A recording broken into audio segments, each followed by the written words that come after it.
ভালো করে কান খুলে শুনে নিন।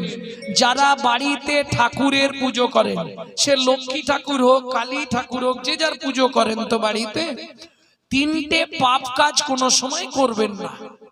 কি কি তিনটে পাপ কাজ?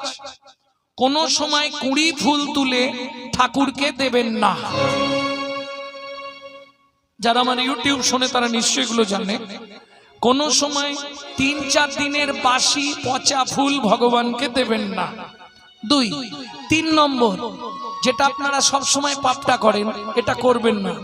সকালবেলা হাঁটতে যাবার নাম করে লোকের কাছে ফুল চুরি করে ঠাকুরকে দেবেন না। কি হলো, হাসছে কেন? মানে যারা করে তারা হাসছে নাকি? হ্যাঁ, এ পাপ হয়। কোথায় বলা আছে? ব্রহ্মবৈবর্ত পুরাণে বলা আছে, শ্রীমদ্ ভাগবতের 5ম